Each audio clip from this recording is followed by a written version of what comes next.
Менежмент төр бизнес удирдлагын чиглэлээр мэргэжилтэн бэлтгэдэг цэцэгүн менежментийн дэд сургуулийн 20 жилийн өдөд зориулсан Монгол Улсын гавьяат багш доктор Нанддын Цэндийн нэрэмжит хүмүүн баялагын хөгжил эрдэм шинжилгээний хурлыг зохион байгууллаа. Тус хурал энэхүү энэ жил 7 дахь жилдээ зохион байгуулж байгаа юм.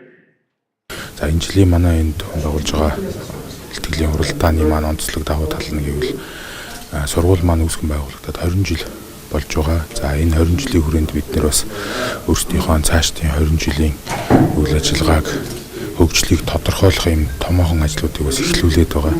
Энэ одоо ажлуудын маань анхны удаа аль биесээр нээгдсэн нээлтийг бас өнөөдөр бас давхцсан зохион байгуулж байгаамаа.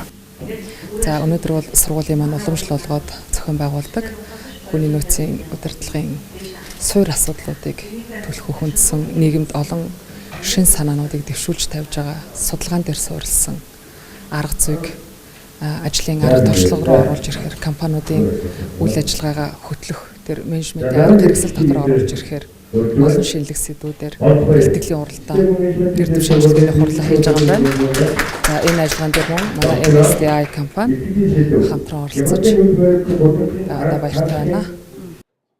Энэхүү эрдэм шинжилгээний хурлын зорилго нь менежментийн чиглэлээр сургалт явуулж байгаа ихтэй сургуулиудын багш, оюутан, суралцагчдын судалгаа шинжилгээний бүтээлч хандлагыг дэмжин урамшуулах, судалгаа шинжилгээний ажлыг нь шинэ агуулга санаагаар баяжуулах, нийтийн хүртэл болгох замаар менежментийн онол, үйлдвэрлэлийн хөгжилд хувь нэмэр оруулахад чиглэдэг байна. Энэ удаагийн хуралд ихтэй сургуулийн 18 эрдэмтэн судлаач багш нар оролцож, илтгэлээ танилцуулсан юм.